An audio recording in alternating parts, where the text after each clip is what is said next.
ายเป็นกติกาที่ประชาชนทุกคนต้องถือปฏิบัติกฎหมายปฏิเสธไม่ได้ว่าไม่รู้ฟังทุกแง่มุมของกฎหมายไขข้อข้องใจทุกกรณีโดยทนายความชั้นหนึ่งดีกรีนิติศาสตร์มหาบัณฑิตและเนติบัณฑิตไทยและปริญญาเอกพุทธศาสตร์ดุษฎีบัณฑิต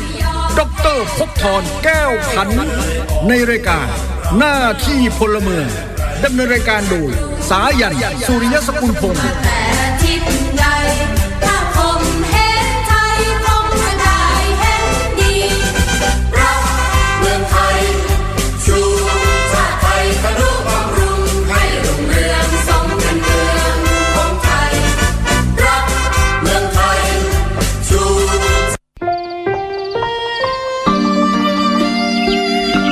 คำกล่าวของขงจื้อมหาปราชญ์ชาวจีนกล่าวไว้ว่านักปราชญ์คือคนชั้นสูงยึดถือคุณธรรมยึดถือกฎหมายเป็นที่ตั้งคนชั้นต่ำยึดถือผลประโยชน์ของตนเองแม้ผิดกฎหมายก็ไม่สนใจกำไรของนักปราชญ์อยู่ภายใต้กฎหมายและคุณธรรมกำไรของคนชั้นต่ำอยู่เหนือกฎหมายและไร้คุณธรรม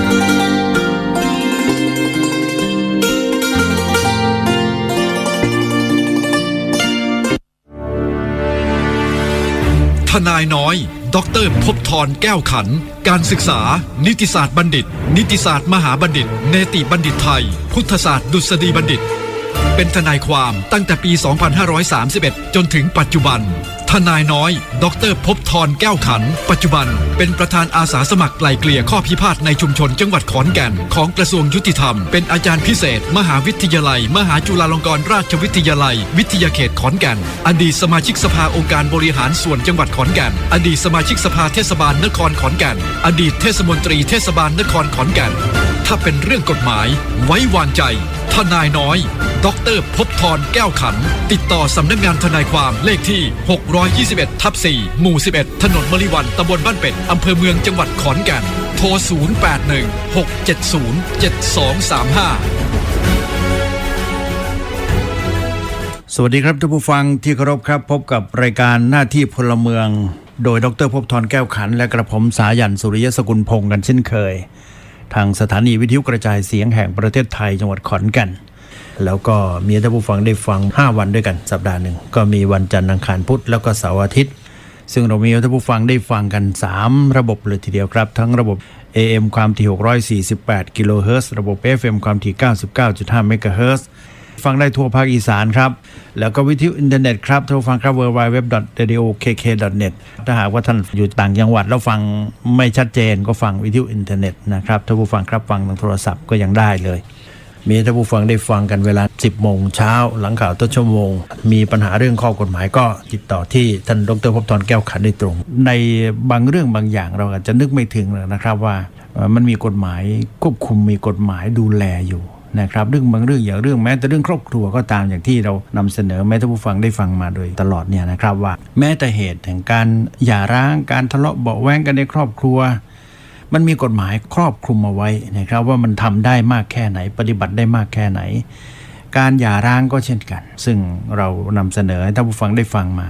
รู้สึกจะต่อกัน2ตอนมาแล้ว2ช่วงมาแล้วนะครับแล้ววันนี้ก็คงจะต้องเป็นช่วงตอนสุดท้ายของเรื่องนี้ให้ท่านผู้ฟังได้ฟังกันท่านดร.ภพธรแก้วขันตอนนี้ท่านพร้อมแล้วสวัสดีครับท่านดร.ครับครับสวัสดีครับคุณสายันครับสวัสดีท่านผู้ฟังทุกท่านด้วยนะครับ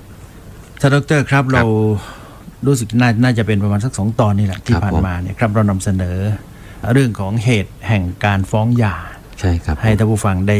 รับฟังมาก็ใกล้จะจบแล้วล่ะใกล้จะจบแล้วล่ะวันนี้ก็คงจะให้ท่านดร.ได้ต่อนะครับ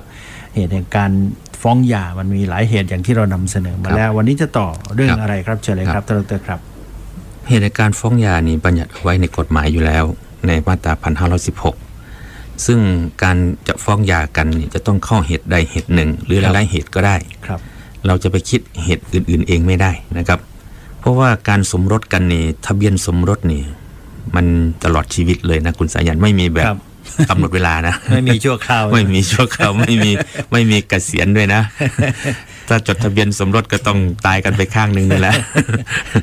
เพราะว่าการสิ้นสุดในการสมรสก็มี3อย่างด้วยกันที่เคยเรียนให้ทราบแล้วนะครับก็คือ1ตายถ้าฝ่ายใดฝ่ายหนึ่งถึงแก่ความตายในทะเบียนสมรสมันก็สิ้นสุดลง ครับ ประเด็นที่2ก็คือโดยการหย่าก็มีทั้งหย่าโดยยินยอมกันเองแล้วก็ไปฟ้องหย่าเอา ครับ นะครับฟ้องหย่าก็ต้องเข้าเหตุ1ใน10ข้อหรือหลายๆข้อก็แล้วแต่นะ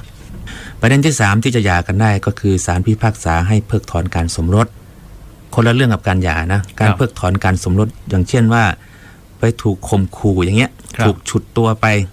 แล้วก็บังคับให้เซ็นทะเบียนสมรสกับเขา ครับ เราหนีออกมาได้อย่างเงี้ย ครับ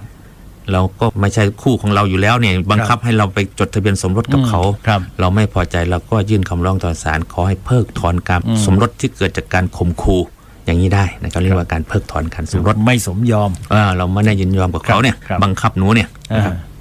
ที่ในเรื่องของการหย่าเราก็พูดไปหลายข้อแล้วนะครับพูดไป4เรื่องแล้วนะครับ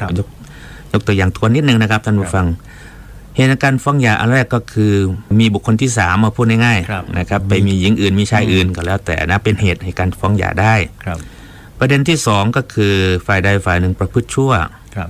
แล้วก็ทำให้อีกฝ่ายหนึ่งได้รับความอับอายขายหน้าอย่างร้ายแรงอย่างเงี้ย ครับ อันนี้ก็ฟ้องหย่าได้ ประเด็นที่3ก็คือ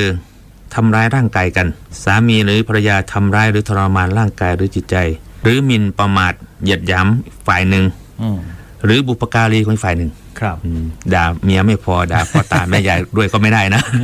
อันนี้เป็นเหตุในการฟ้องหย่า ครับ ประเด็นที่4ก็คือจงใจทิ้งร้างอีกฝ่ายหนึ่งไปเกิน1 ปีอย่างนี้ฝ่ายที่ถูกทิ้งร้างในฟ้องหย่าได้ แต่ฝ่ายที่ทิ้งเขานี่มายื่นฟ้องเองไม่ได้นะครับ วางแผนทิ้ง ให้มันครบอายุความ หรือว่าฝ่ายใดฝ่ายหนึ่งต้องคำพิพากษาถึงที่สุดให้จำคุกเกิน1 ปีอย่างนี้เราไม่อยากจะรอเขาก็เอาคำพิพากษานี้มายื่นต่อศาลขอหย่าได้นะครับแล้วก็ถ้าสมัครใจแยกกันอยู่ล่ะก็ต้องมีเวลา3 ปีนะครับ ครับ สามีภรรยาถ้าสมัครใจแยกกันอยู่ เพราะไม่อาจอยู่ร่วมกันได้โดยปกติสุขต้องมีเหตุว่าอยู่แล้วมันไม่ปกติสุขนะครับมันไม่นะโอ้ยเบื่อซื่อๆกับขอแยกกันอยู่เฉยๆอันนี้ยังไม่มีเหตุนี่ก็ขอหย่าไม่ได้นะครับเพราะว่ากฎหมายก็เขียนไว้ว่าสามีและภรรยาสมัครใจแยกกันอยู่ เพราะเหตุที่ไม่อาจอยู่ร่วมกันฉันสามีภรรยาได้โดยปกติสุขตลอดมาเกิน3 ปี ลองแยกกันอยู่ดูก่อนสิ มันต้องมีเหตุด้วยนะครับ ต้องมีเหตุ เช่นฝ่ายชายไปติดเหล้ามาแล้วก็มีนั่นก็ซ้อมเมียตลอดอย่างนี้เขาเรียกว่ามันมีเหตุที่ทำให้อยู่ไม่ได้ ครับ แค่ปากเสียงกันนิดหน่อยยิงแขวใส่กันเนี่ย อันนี้ไม่ถึงกับเป็นเหตุให้แยกกันอยู่นะ ต้องมีเหตุที่พอสมควรที่จะแยกกันอยู่ ครับ ถ้าเขาไม่แยกกับเราแล้วก็ยื่นคำร้องต่อศาลขอให้ศาลสั่งให้แยกกันอยู่ชั่วคราว3 ปีก็ได้ ครับ ต้องมีเหตุนะครับทีนี้เราก็มาว่าประเด็นที่5นะครับ5 ถึง 10กันแล้วกันวันนี้เอาให้จบเลยนะครับประเด็นที่5ที่จะเป็นเหตุแห่งการฟ้องหย่าก็คือสามีหรือภรรยาถูกศาลสั่งให้เป็นคนสาบสูญหรือได้ไปจากภูมิลำเนาหรือถิ่นที่อยู่เป็นเวลาเกิน3 ปีโดยไม่มีใครทราบแน่ว่าเป็นตายร้ายดีอย่างไรอีกฝ่ายหนึ่งฟ้องหย่าได้ ครับไม่รู้จะกลับมาหรือเปล่าติดต่อก็ไม่ได้ หายสาบสูญไปเกิน3 ปีนะครับหรือว่าถูกศาลสั่งให้เป็นคนสาบสูญคำว่าถูกศาลสั่งให้เป็นคนสาบสูญนี่ถ้าตามกฎหมายในมาตรา61เขาบอกว่าบุคคลใดออกไปจากภูมิลำเนาเกิน5 ปีนะครับ หมายถึงว่าเราจะยื่นขอให้ศาลสั่งเป็นคนสาบสูญก่อนจะต้องมี5 ปีแต่ถ้าเราไม่ยื่นว่าเป็นคนสาบสูญนะเรายื่นขอหย่าเนี่ย3 ปี ครับ หายไปโดยไม่มีใครติดต่อได้ไม่ทราบเป็นตายได้ดีอย่างไรนะครับ อย่างนี้3 ปีเอามายื่นฟ้องหย่าได้ ครับ อันนี้คำว่าภูมิลำเนาเนี่ยภูมิลำเนาบางทีก็อาจจะมีปัญหานิดนึงว่าภูมิลำเนาอยู่ที่ไหนกันแน่บางคนก็มีบ้านหลายหลังบางคนก็ไม่เคยอยู่หลังนี้เลยแต่มีชื่ออยู่นี่จะไปอยู่อีกที่นึง ครับ กฎหมายเขาบอกว่าก็ดูว่าถ้าสืบหาภูมิลำเนาแน่ชัดไม่ได้ตามทะเบียนบ้านนี่ก็ต้องเอาภูมิลำเนาที่พบเห็นประจำว่าเขาไปพักอยู่ที่ไหน ครับ คำว่าสาบสูญจากภูมิลำเนาคือหมายความอย่างนั้นนะตรงนั้นนะครับ3 ปีอันนี้ก็เป็นเหตุในการฟ้องหย่าได้ เห็นไปมาเพื่อนบ้านรู้จักอะไรต่างๆ เหล่านี้ใช่ไหมครับ ครับใช่ครับไปอยู่ในหมู่บ้านนี้ไปมาอยู่เรื่อย ใช่ค ๆ รับ อันนั้นถือว่าเป็นภูมิลำเนา ก็ไม่มีใครทราบแน่ว่าเป็นตายร้ายดีอย่างไรเขา ไม่ไปยึดเอาสำเนาทะเบียนบ้านเหรอครับ โดยหลักการก็คือยึดเอาสำเนาทะเบียนบ้านแต่บางคนก็ไม่เคยอยู่ในทะเบียนบ้านหลังตัวจริงไม่เคยอยู่เลยแต่รู้อยู่ว่าเราอยู่บ้านนี้แหละแต่ว่าไปอยู่หลังเนี้ยสำเนาทะเบียนบ้านนี่ไปอยู่บ้านนึง ครับ แต่ว่าไปพักอีกบ้านหนึ่งตัวไปพักอยู่อีกบ้านหนึ่ง ใช่ครับ อะไรอย่างนี้นะครับ แล้วเวลาเขาส่งหมายเหมือนกันนะครับส่งหมายสารเหมือนกันครับบางคนมีภูรนอยู่นี่แต่ว่าตัวจริงอาจจะอยู่อีกที่หนึ่ง ครับ ทนายก็จะต้องแถลงว่าเขามีภูรนตามที่ปรากฏคือตรงนี้ แต่ในความเป็นจริงเราพบเห็นประจำอยู่ตรงนี้ ครับ เวลานั้นก็ต้องว่าไปทั้งสองเรื่องเลย บางทีมาซื้อบ้านที่ขอนแก่นเพื่อเอาจดสำเนาทะเบียนบ้านก็เอาไว้ที่ขอนแก่นนี่แหละ ใช่ครั แต่ บ ตัวไปทำมาหากินอยู่ที่กรุงเทพอะไรอย่างนี้ ใช่ครับใช่ ครับ ต้องหาไปจากภูรนที่ปรากฏตัวจริงนะครับ นะครับอันนี้เป็นหลักนะ ครับ ในมาตรา1516 วงเล็บ 6 เรื่องที่ 6 ก็คือในเรื่องของก็เขียนนี้นะครับว่าสามีหรือภรรยาไม่ให้ความช่วยเหลืออุปการะเลี้ยงดูอีกฝ่ายหนึ่งตามสมควร หรือทำการเป็นปฏิปักษ์ต่อการเป็นสามีภรรยากันอย่างร้ายแรง ทั้งนี้ถ้าการกระทำนั้นถึงขนาดที่อีกฝ่ายหนึ่งเดือดร้อนเกินควร ในเมื่อเอาสภาพฐานะและความเป็นอยู่ร่วมกันฉันสามีภรรยามาคำนึงประกอบ อีกฝ่ายหนึ่งนั้นฟ้องหย่าได้ แสดงว่าในวงเล็บ 6 นี้มีอยู่ 2 ประเด็นด้วยกันนะครับท่านผู้ฟังประเด็นแรกก็คือ ไม่ให้ความช่วยเหลืออุปการะเลี้ยงดู เลี้ยงแบบบุฟเฟ่ต์ ก็รู้จักยิบยืนให้เพิ่นน้ำเนี้ย หากินไปกินมันละเท่า ตั้งแต่จ้างคนใส่กับมือละ300เนาะเมียนี่บ่เคยหายจักบาทเลย บ่เลยครับเอากระแปลกอยู่ได้แหละเนาะ เออ จ้างคนมาดูแลบ้าน แต่ยังจ่ายเงินเขา จ่ายเงินด้วย แต่พอเมียไม่ค่อยได้หรอก หากินไปกินมันมีน่ากินบ่กับบ่ทำในเท่ามาแรงมีอาหารบ่กับบ่ว่า ต้องให้ความช่วยเหลืออุปการะเลี้ยงดูกันนะ หรืออีกประเด็นหนึ่งก็คือทำการเป็นปฏิปักษ์ต่อการเป็นสามีภรรยากันอย่างร้ายแรง อย่างนี้ฟ้องหย่าได้นะครับ ทีนี้เรามาดูคำพิพากษาฎีกาในส่วนนี้นิดหนึ่งนะครับว่ามันก็มีหลายเรื่องพอสมควร เพราะว่าประเด็นอันนี้มีคำพิพากษานะครับ การไม่ให้ความช่วยเหลือเนี่ยบางทีเราก็ไม่อยากจะหย่าหรอก เดี๋ยวนี้กฎหมายเขาแก้ไขเมื่อประมาณสักปี 2550 นี่แหละ ครับ นะครับว่าขอแยกกันอยู่ชั่วคราวก็สามารถทำได้ แต่การแยกกันอยู่ชั่วคราวนี่ให้ศาลสั่งเนี่ยศาลสามารถที่จะกำหนดค่าอุปการะเลี้ยงดู ครับ ให้ได้ด้วย อืม เขาบอกว่าสามีภรรยาไม่ให้ความช่วยเหลือกันเนี่ยสิทธิในการฟ้องหย่ากันเนี่ยสิทธิฟ้องหย่าหากสามีหรือภรรยาฝ่ายที่มีสิทธิฟ้องหย่าไม่ประสงค์จะฟ้องหย่าก็ฟ้องเรียกเฉพาะค่าอุปการะเลี้ยงดูได้ โดยไม่ต้องฟ้องหย่าตามมาตรา 1598/38 สิทธิฟ้องเรียกค่าอุปการะเลี้ยงดูระหว่างสามีภรรยา จึงไม่ใช่สิทธิที่เกิดขึ้นเมื่อมีการฟ้องหย่า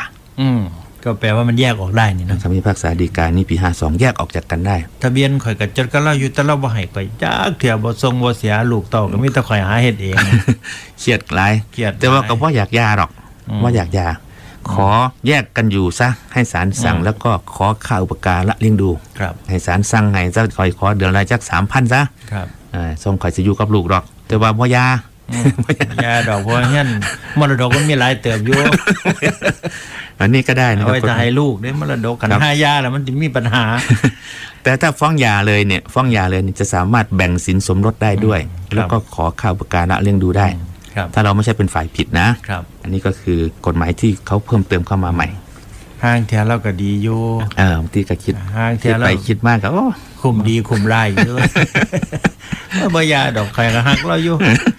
เอ้าก็สั่นกับฟ้องเอาเรียกค่าขอค่าเลี้ยงดูไม่ได้ ก็เลยต้องฟ้องเอา ต้องฟ้องเอาครับให้ศาลสั่งให้ บางทีสามีอาจจะว่าหากินได้อยู่จะมาหาคอ กัน แยกกันอยู่แล้ว หากินเอา ค่าอุปการะเลี้ยงดูนี่ศาลเขาดูตามฐานะด้วยนะครับ ว่ามันเห็นเขาได้เดือนละ 20,000 30,000เท่ากับเสียคือเขา เขาว่าแม่นเนี่ย พ่อค่าเทอมลูก ศาลก็ดูตามความเหมาะสมของฐานะของอีกฝ่ายหนึ่งนะครับ ครับ ฝ่ายที่มีกำลังดีกว่ามีความสามารถมากกว่าจะต้องอุปการะอีกฝ่ายหนึ่งนะครับ บางทีผู้หญิงมีฐานะดีกว่า ก็ต้องอุปการะเลี้ยงดูฝ่ายชายด้วยนะ มันไม่จำเป็นจะต้องว่าฝ่ายชายอุปการะฝ่ายเดียวนะไม่จำเป็นกฎหมายไม่ได้ว่าอย่างนั้น ครับ ทีนี้สามีหรือภรรยาทำการเป็นปฏิปักษ์ต่อการเป็นสามีภรรยาอย่างร้ายแรงนั้น ทั้งนี้ถ้าการกระทำนั้นถึงขนาดที่เดือดร้อนเกินควรเมื่อเอาสภาพฐานะและความเป็นอยู่มาคำนึงประกอบอย่างนี้เป็นเหตุให้ฟ้องหย่าได้ ยกตัวอย่างหนึ่งนะครับฝ่ายชายไปบวช ครับ ไปเป็นหลวงพ่อ อืม ผู้เมียก็เลยไปอยู่กับผู้ชายอื่นซ้ เอาเราตัดขาดทางโลกแล้วเนาะ ฮะ ผู้เมียก็สิว่าตัดขาดทางโลกแล้วโอ้ยเราบ่มาหยุ่งแนวๆสีดำ ำผู้ผัวเขาเลยฟ้องได้ครับ โจทย์อุปสมบทเป็นพระภิกษุจำเลยพยายามถ่ายโอนทรัพย์สินหลายรายการไปจากโจทย์ว่าซั่นผู้เมียกัน100โอนที่ขาย ซื้อเจ้าของอ่ะ ซื้อเจ้าของมันเป็นสินสมรสแล้วโอน100โอนขายเลย เนี่ยเพราะว่าบางนี้พวกเราคนคิดแล้วนี่ เอา และอยู่กินฉันสามีภรรยากับพอพานเห็นไหมมีผู้ไม่พร้อมเลย โดยเปิดเผยในระหว่างที่จำเลยยังคงเป็นภรรยาโจทย์ทะเบียนสมรสมันยังมีอยู่นะครับและการที่จำเลยไม่ได้ดูแลเอาใจใส่โจทย์เท่าที่ควรในขณะที่โจทย์อุปสมบทเป็นภิกษุล้วนเป็นการทำการปฏิปักษ์ต่อการเป็นสามีภรรยากันอย่างร้ายแรงบ่ไปอุปถากบ่ไปอุปถากอีกต่างหาก และมิได้ให้ความช่วยเหลือประการและเลี้ยงดูอีกฝ่ายหนึ่งตามสมควรโจทย์จึงฟ้องหย่าจำเลยได้สามีก็ยกเหตุปากกับเมียเลยฟ้องหย่าได้เห็นไหมอันนี้เขาเรียกว่าทำการเป็นปฏิปักษ์ต่อการเป็นสามีภรรยาโอ้กับปฏิปักษ์เลยไปหามีผู้ใหม่ ปฏิปักษ์คักโพด ปฏิปักษ์คักโพดไปหาผู้อยู่น้ำผู้ใหม่เสยอยู่ขายทีอีกตั้งหากโอ้ยมันก็เห็นผลดอกสมเหตุสมผลอยู่แล้วให้เราฟ้องหย่าเลยโอ้ยาก็จะสิยาไปหยังล่ะแล้วก็คือว่าไปเอาทีมเล่าขายนั่นขึ้นมาทำโอ้ก็ไปขายกวนกันมันจะมีหลายเหตุหลายผลอยู่นะครับเหตุการณ์ไปทัวร์ไรท้อดูฎีกาอีกอันหนึ่งนะครับฎีกานี้เมื่อปี2136นะฮะโจทย์อันนี้เป็นสามีนะครับสามีมาฟ้องหย่าภรรยาโจทย์เคยฟ้องหย่าจำเลยแล้วย้ายออกจากบ้านจำเลยที่เคยอยู่กินร่วมกันมาแต่แรกเป็นเวลาถึง8ปีเศษเคยฟ้องหย่ากันแล้วก็ไม่ได้หย่ากันคืนดีกันนะครับต่อมาฝ่ายชายก็เลยย้ายออกจากบ้านที่อยู่กับภรรยานี่ไปอยู่ที่อื่นเป็นเวลาถึง8ปีเศษแล้วก็ไปสร้างบ้านหลังใหม่เป็นการที่โจทย์ละทิ้งร้างจำเลยไปเอง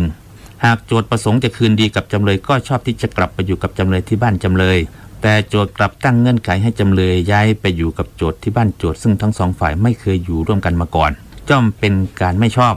โจทย์จึงอาศัยเหตุที่จำเลยไม่ปฏิบัติตามเงื่อนไขของโจทย์มาเป็นเหตุฟ้องหย่า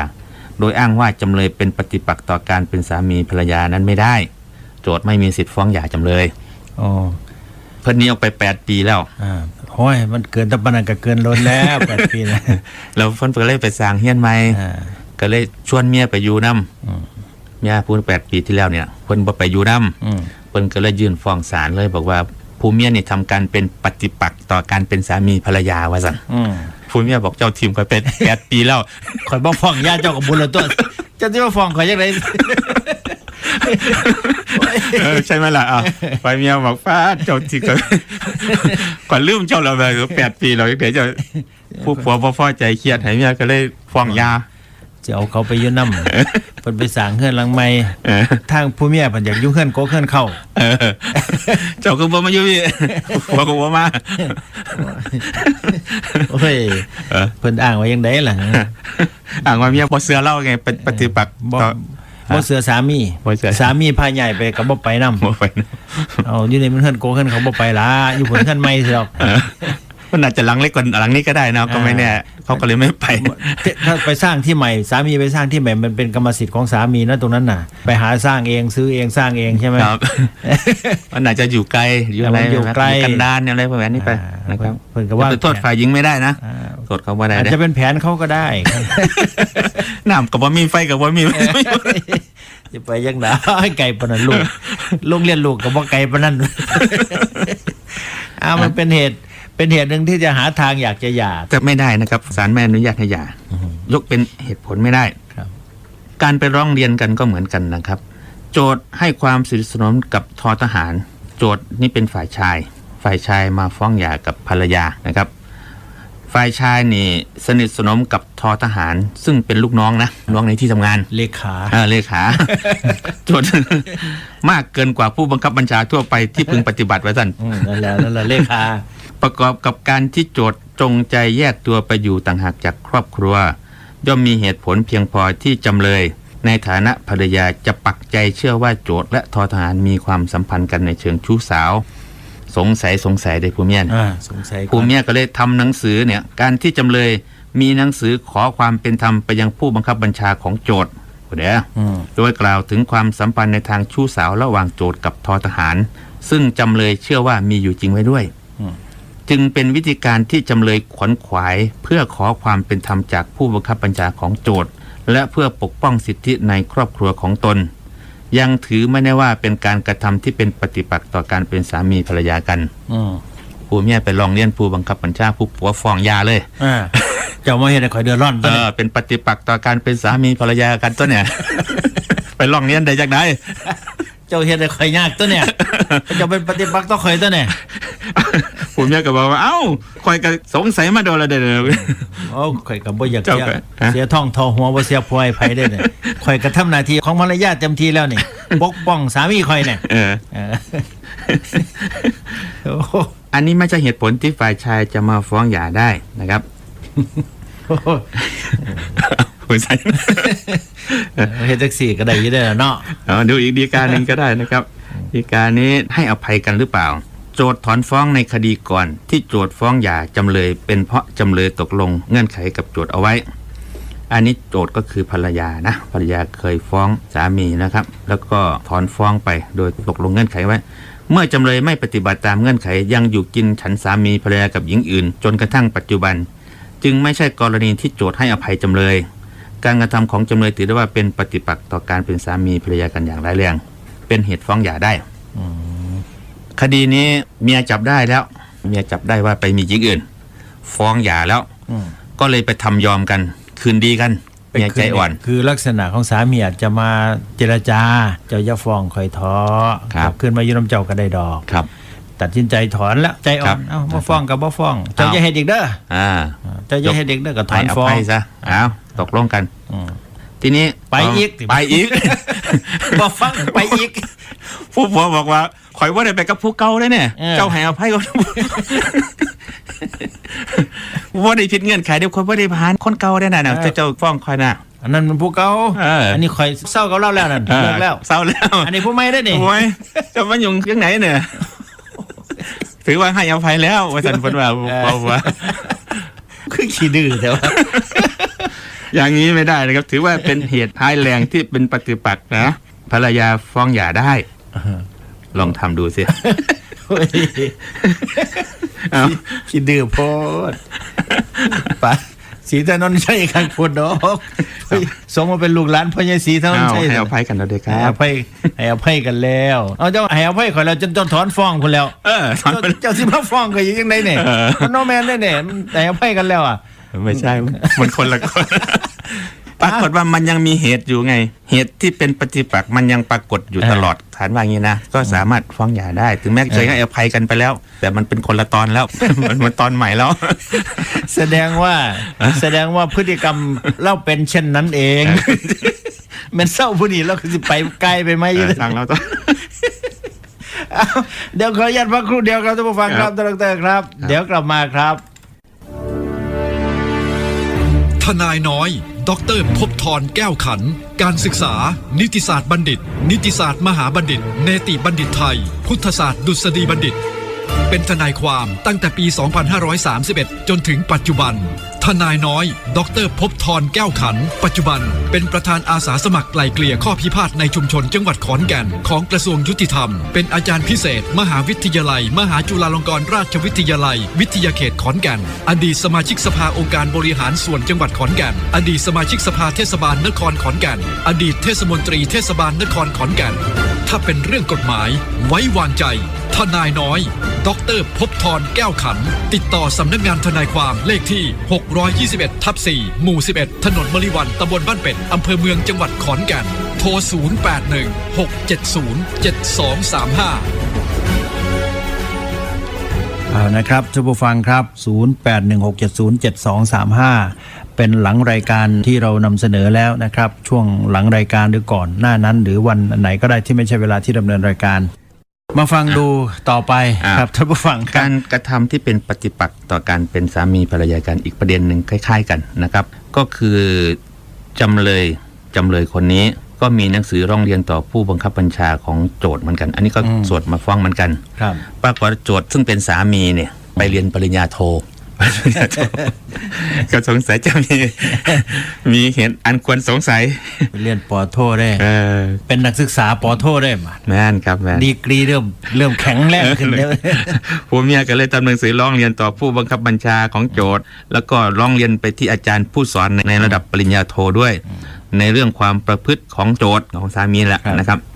ซึ่งจำเลยในฐานะภรรยาศาลว่านะจำเลยในฐานะภรรยาย่อมมีความรักและหึงหวงสามี มีสิทธิ์ที่จะกระทำได้ เพื่อให้ผู้บังคับบัญชาของโจทย์และอาจารย์ผู้สอนโจทย์ว่ากล่าวตักเตือนโจทย์ให้นึกถึงครอบครัว กรณียังถือไม่ได้ว่าเป็นการประจานโจทย์ที่ต้องให้อับอายขายหน้าเสียชื่อเสียง อีกทั้งโจทย์ก็คือฝ่ายสามีนะมิได้ถูกดำเนินการทางวินัยร้ายแรง โจทย์จะอ้างเหตุว่าเป็นกรณีจำเลยกระทำการเป็นปฏิปักษ์ต่อการเป็นสามีภรรยากันอย่างร้ายแรงนั้นไม่ได้ โจทย์จึงไม่มีสิทธิ์ฟ้องหย่าจำเลย ผัวฟ้องหย่าเมียเลย ฟังดูมา2 กรณีแล้วนะ คล้ายๆกันไหม คล้ายๆกัน คล้ายๆกัน แต่ว่าเข้าใจข้อกฎหมายผิด ถ้าสามารถมาฟ้องกรณีเป็นปฏิปักษ์ต่อการเป็นสามีภรรยาแสดงว่าเขาเข้าใจกฎหมาย แต่ว่าเข้าใจไม่หมด ครับถูกต้องนี่ไงผมถึงเอาตัวอย่างมาให้ ครั ดู บ ว่าที่กฎหมายเขียนอย่างนี้นะ ครับ เราจะไปตีความว่าการไปร้องเรียนผู้บังคับบัญชาทำให้ตัวเองอับอายขายหน้า ศาลเขาก็พยายามอธิบายว่า ในฐานะของภรรยาเนี่ยย่อมมีความรักและหึงหวง ย่อมมีสิทธิ์หึงหวงสามีตัวเองได้ มันก็ธรรมชาติของ เอา มัน ลอง ไม่ถึงกับเป็นเหตุให้หย่ากัน เขาก็หวงกันเป็นหนาทีของเขา มันไม่ถึงกับเป็นปฏิปักษ์ ครับ ถ้าเป็นปฏิปักษ์ต้องแบบไปบวชนะอันนั้นขายทีเลยไปเอาผู้ไม่เลยอย่างนั้น อันนั้น อันนั้นปฏิปักษ์ ถ้าอย่างนั้น มันอันนั้นไม่เห็นชัดเจน อันนี้เจะของทีนี้เข้าไปเขาก็น้ำหึงน้ำหวงอยู่สิว่าปฏิปักษ์ยังไงมันคนละเรื่องกันคนละอย่างกันนะครับ ทีนี้เหตุในการฟ้องหย่าในข้อที่ 6 นี้นะครับ มีอายุความ1 ปีนะครับ ครับ ถ้าพ้นกำหนด1 ปีแล้วจะมาอ้างเรื่องในอดีตมาฟ้องไม่ได้นะ ต้องระมัดระวังนิดหนึ่งนะ เหตุมันเกิดแล้วจะเฮ็ดหยังกับฟ้าวเฮ็ดได้ ภายใน1 ปี ครับ อย่าไปคืนพอนะโอ้ยเจ้าจำได้บ่นะ พูดปีนั้น ปีพูนปีง่วยดอนออกลูกโอ้ย 8 ปีมาฟ้องว่าได้เด้อขาดอายุความนะครับ มันมีอายุความอยู่ มีอายุความปีเดียวนะ จะ ครับ จัดการอะไรก็ให้มันทันเวลานะ เพราะว่าในกฎหมายในมาตรา 1529 วรรค 1เขาบัญญัติให้สิทธิฟ้องร้อง โดยอาศัยเหตุในมาตรา 1516 วงเล็บ 6 นี้เห็นไหม ครับ ย่อมระงับไปเมื่อพ้นกำหนด1 ปี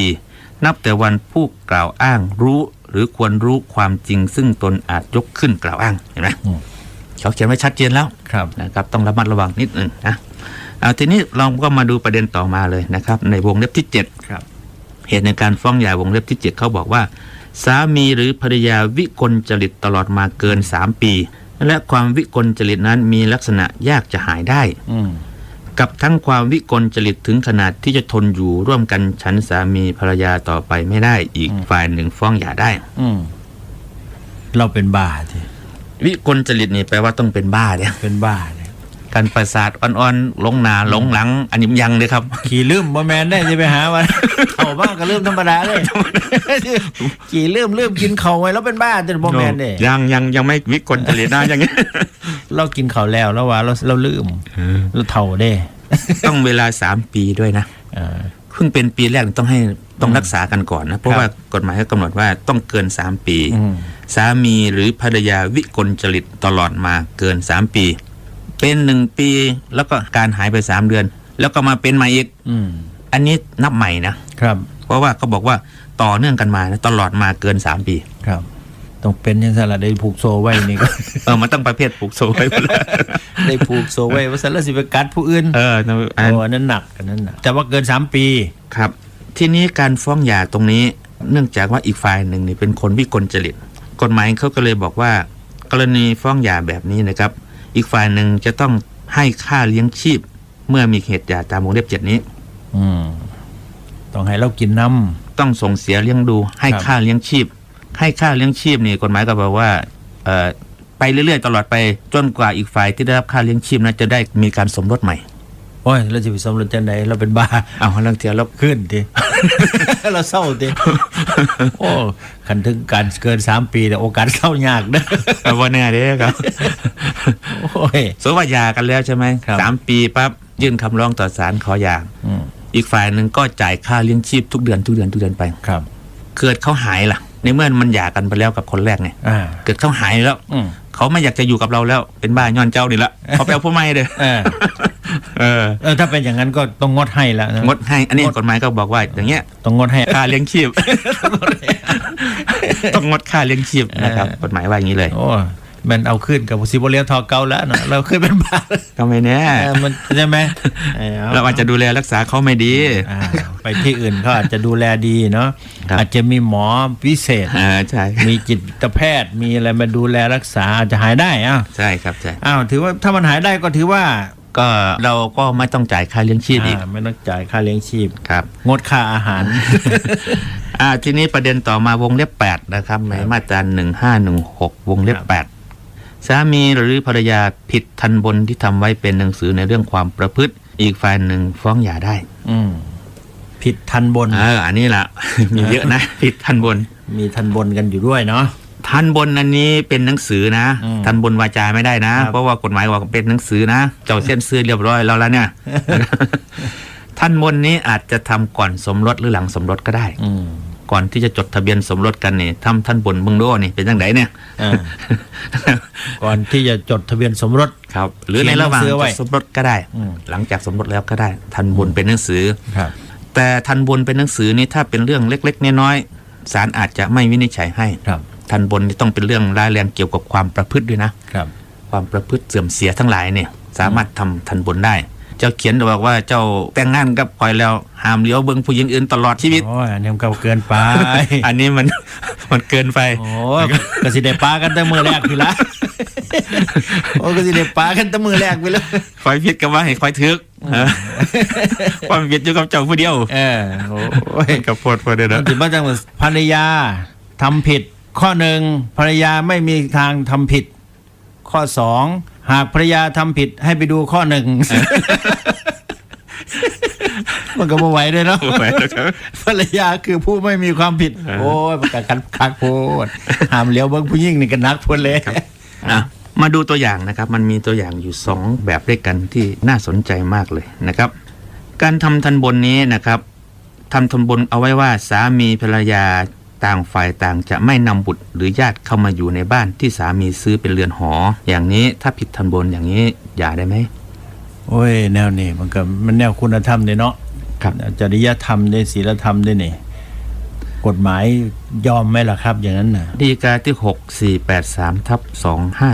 6483/2534การฝ่าฝืนข้อตกลงระหว่างสามีภรรยาเรื่องต่างฝ่ายจะไม่นำบุตรหรือญาติเข้ามาอยู่ในบ้านที่สามีซื้อเป็นเรือนหอไม่เป็นเหตุฟ้องหย่าตามมาตรา1516ว่าไงก็เขียนคืดกันมาเอาเอง2คนลักษณะว่ามันไม่ใช่ทันบนประเภทความประพฤตินึกออกไหม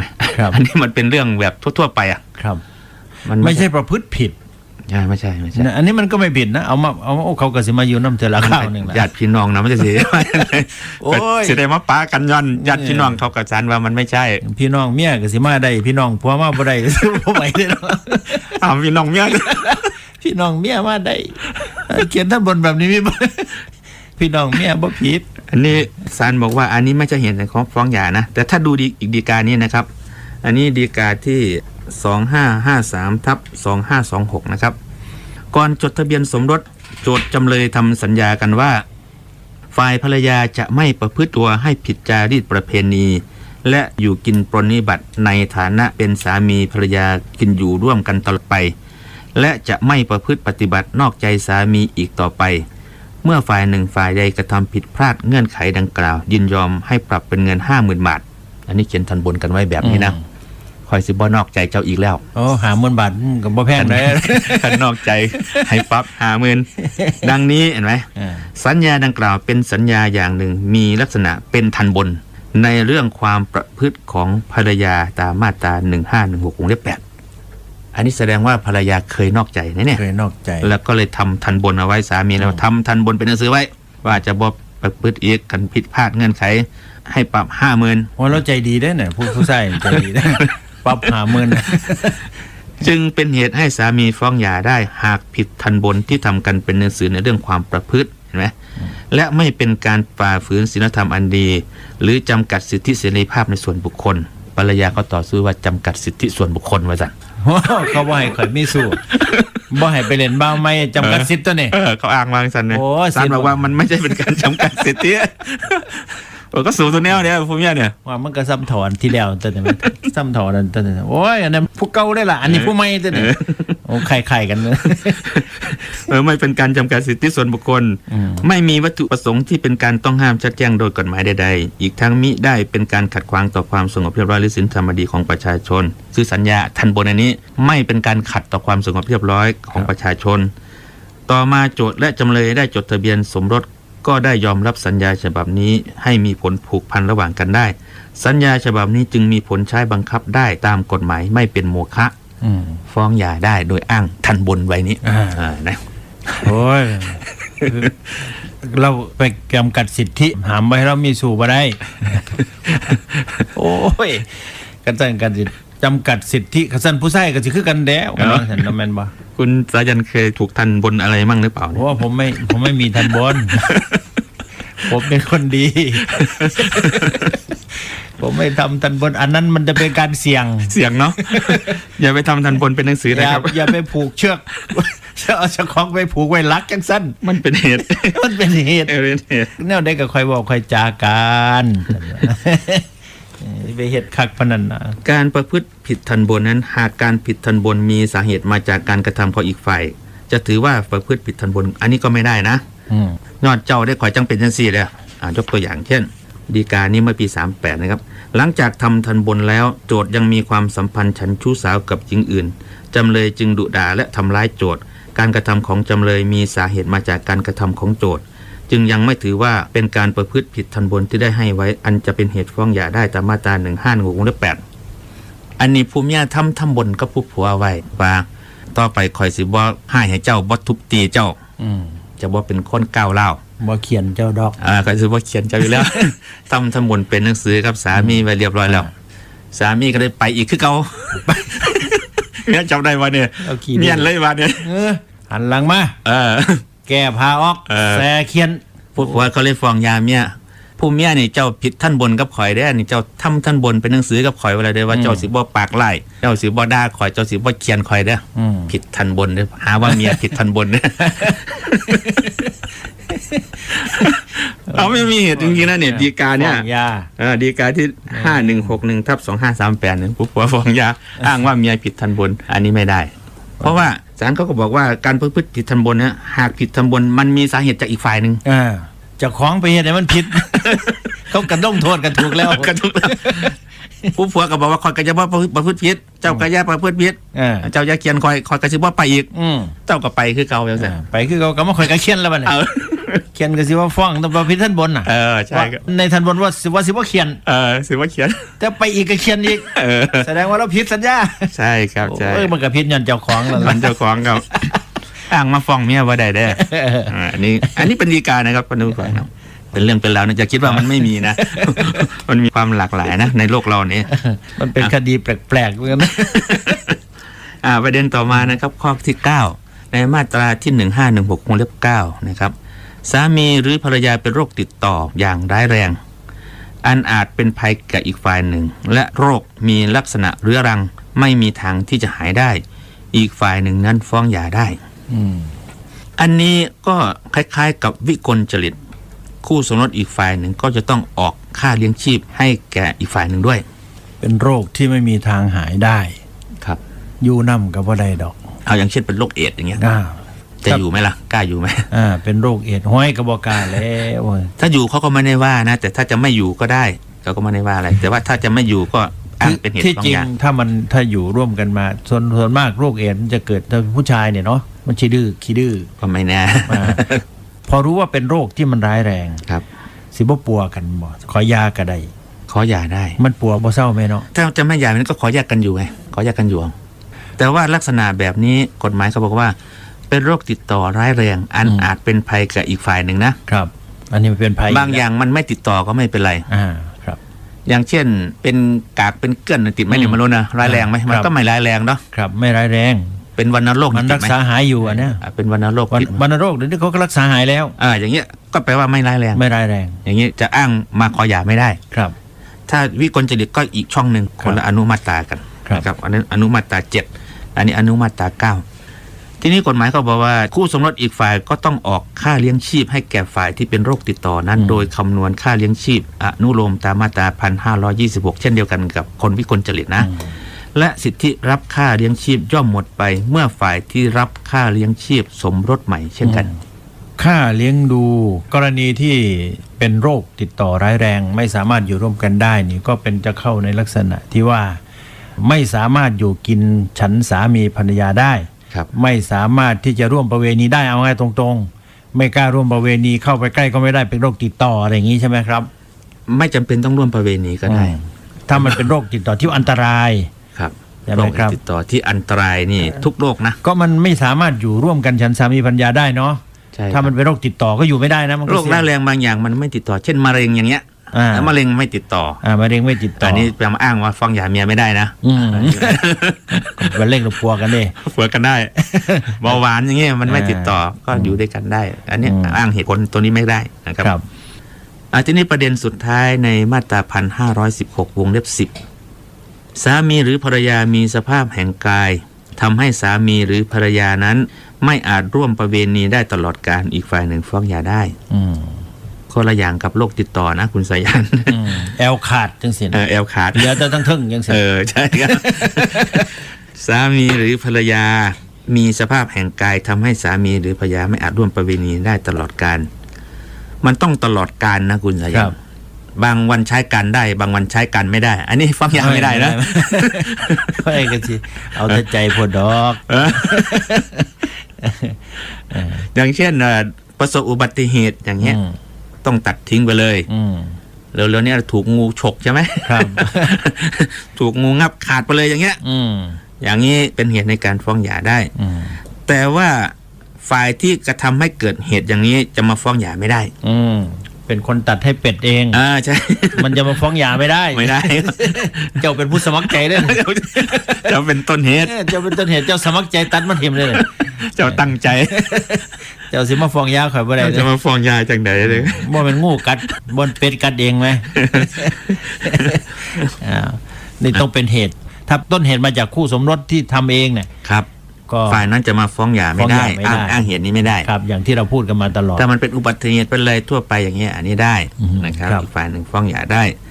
ที่นี่สิทธิการฟ้องหย่านี่มันเป็นสิทธิเฉพาะตัวนะครับสิทธิเฉพาะตัวของสามีหรือภรรยาคำว่าสิทธิเฉพาะตัวก็คือมันไม่ตกทอดนะครับถ้ามันมีเหตุปั๊บคุณไม่ฟ้องไม่เรียกค่าเสียหายไม่เรียกอะไรนะคุณเฉยๆอยู่คุณเฉยๆอยู่เสียชีวิตไปแล้วคนอื่นนี่ไม่สามารถที่จะมาทำต่อได้นะครับหรือว่าคุณไม่ประสงค์ที่จะฟ้องจะมอบหมายให้คนนั้นคนนี้ไปทำให้อันนี้ก็ไม่ได้เป็นสิทธิเฉพาะตัวที่จะต้องทำเองข่อยโบจักข่อยอยากอายเจ้าไปฟ้องยาให้ข่อยเลยนะฟ้องยักป้ามันแท้ๆละผัวเนี่ยไปฟ้องให้ข่อยนะไปเอาผู้ฟ้องไม่ไปฟ้องให้ฟ้องให้ข่อยนะอย่างนี้ไม่ได้อย่างนี้ไม่ได้นะคต้รัอบ งไปฟ้องเองนะครับเป็นสิทธิเฉพาะตัวผู้มีส่วนได้เสียนะผู้มีส่วนได้เสียนี้คือการฟ้องหย่ากันเนี่ยการฟ้องหย่ากันไปปั๊บเนี่ยคำพิพากษาของศาลนี่สามารถใช้แทนใบหย่าได้นะครับเพราะว่าเรายื่นศาลมีคำสั่งให้การสมรสสิ้นสุดลงครับแล้วภายหลังอีกฝ่ายนั้นยังไม่ได้เอาไปยื่นต่อนายทะเบียนคำพิพากษานี้ก็ถือว่าเป็นการหย่าแล้วครับใช้ได้เลยมันเริ่มมีผลตั้งแต่ศาลเซ็นคำสั่งแล้วใช่ไหมครับคดีถึงที่สุดครับถึงที่สุดเลยเพราะว่าเผื่อมีการอุทธรณ์ฎีกาไงส่วนมากแล้วเวลาฟ้องคดีเสร็จปั๊บพอศาลสั่งปั๊บรอ30 วันว่าจะอุทธรณ์ฎีกาไหมถ้าไม่มีอุทธรณ์ฝ่ายชนะคดีก็ขอคัดคำพิพากษาของศาลแล้วก็เอาไปยื่นต่อนายทะเบียนให้นายทะเบียนสามารถที่จะเปลี่ยนจากใบทะเบียนสมรสกลายเป็นใบหย่าได้เลยโดยไม่ต้องให้อีกฝ่ายหนึ่งต้องมาเซ็นอีกทีหนึ่งไม่จำเป็นเลยเอาไปแสดงต่อเจ้าพนักงานนายทะเบียนก็ถือว่าใช้ได้เลยใช้คำสั่งศาลเลยอันนี้ขาดเลยนะครับครับทีนี้ในการฟ้องหย่ากันนะครับในการฟ้องหย่ากันเวลาปฏิบัติเนี่ยนะครับฟ้องหย่ากันไปแล้วเวลายื่นฟ้องหย่าเนี่ยส่วนมากจะไม่ค่อยพูดถึงบุตรศาลมีอำนาจในการสั่งในเรื่องของค่าอุปการะเลี้ยงดูบุตรได้ด้วยนะครับถึงแม้ว่าในคำฟ้องคำให้การจะไม่พูดถึงเลยปกติศาลจะไม่มีอำนาจสั่งเกินคำขอไง ทั้งสองฝ่ายบ่บอกถึงเรื่องลูกเลยจักไปไม่ยอมใส่ผู้บอกเจ้าให้ ไม่จะว่าแต่เจ้า2 คนลูกจักไปไส ลูกอีก2 คนจะไปอยู่กับผู้ใดยังไม่ต้องรู้เรื่องเลยใครสิเลี้ยงดูลูกศาลก็จึงถาม ครับ เนี่ยเวลาฟ้องคดีมันต้องคิดถึงตรงนี้ด้วยว่าเวลาก่อนจะยื่นฟ้องนี่คุยกันหรือว่าไปคิดให้ตกแตกก่อนนะครับว่าลูกนี่จะอยู่กับเราไหมหรือว่าอยากจะให้สามีอุปการะเลี้ยงดูบุตรช่วยเท่าไหร่หรือว่าฝ่ายเรานี่จะช่วยเขาเท่าไหร่ตรงนี้ต้องคิดด้วยเพราะว่าศาลจะสั่งพร้อมเลยนะแต่ในเรื่องของทรัพย์สินระหว่างสามีภรรยานี่ไม่จำเป็นครับสมมุติว่าเราฟ้องหย่ากันไม่พูดถึงการแบ่งทรัพย์ครับเรื่องของการแบ่งสินสมรสค่อยไปฟ้องกันใหม่อีกครั้งหนึ่งก็ได้วันนี้เอาแต่ใบหย่ากับเรื่องลูกก่อนครับสินสมรสบางอย่างมันอาจจะติดคากันอยู่อย่างเช่นมันยังกู้แบงก์อยู่อย่างเงี้ยหรือว่ารถต่างคนต่างช่วยกันส่งอยู่หรือว่าถูกหักเงินเดือนทั้ง2 ฝ่ายชำระธนาคารหรือชำระสหกรณ์และธกสหรือว่าไปตรงนั้นเราอาจจะไม่นำมารวมในคำฟ้องหย่าได้ครับมันจัดการทีหลังได้ครับคนละส่วนก็ได้ถ้าไม่มีปัญหาก็รวมกันทีเดียวทั้งลูกทั้งทรัพย์สินเลยก็ได้ไม่เป็นไรตอนนี้นะครับเอาละนะครับท่านผู้ฟังครับท่านดร.ครับเราหมดเวลาแล้วจบข้อนะครับเหตุในการหย่านะครับท่านผู้ฟังต้องไปศึกษาดีๆนะตรงนี้ผมเอาละนะครับท่านใดที่จะพิจารณาว่าจะหย่าก็ลองพิจารณาดูนะมันมีองค์ประกอบหลายอย่างเหมือนกันน่าคิดเอาละเวลาของหน้าที่พลเมืองโดยดร.ภพธรแก้วขันและกระผมสายันสุริยะสกุลพงศ์หมดเวลาลงครับเอาไว้ครั้งต่อไปพบกันใหม่วันนี้ลาท่านผู้ฟังไปเพียงเท่านี้สวัสดีครับครับสวัสดีครับทนายน้อยดร.ภพธรแก้วขันการศึกษานิติศาสตร์บัณฑิตนิติศาสตร์มหาบัณฑิตเนติบัณฑิตไทยพุทธศาสตร์ดุษฎีบัณฑิตเป็นทนายความตั้งแต่ปี 2531 จนถึงปัจจุบันทนายน้อยดร.ภพธรแก้วขันปัจจุบันเป็นประธานอาสาสมัครไกล่เกลี่ยข้อพิพาทในชุมชนจังหวัดขอนแก่นของกระทรวงยุติธรรมเป็นอาจารย์พิเศษมหาวิทยาลัยมหาจุฬาลงกรณราชวิทยาลัยวิทยาเขตขอนแก่นอดีตสมาชิกสภาองค์การบริหารส่วนจังหวัดขอนแก่นอดีตสมาชิกสภาเทศบาลนครขอนแก่นอดีตเทศมนตรีเทศบาลนครขอนแก่นถ้าเป็นเรื่องกฎหมายไว้วางใจทนายน้อยดร.ภพธรแก้วขันติดต่อสำนักงานทนายความเลขที่621/4หมู่11ถนนมะลิวันตำบลบ้านเป็ดอำเภอเมืองจังหวัดขอนแก่นโทร081 670 7235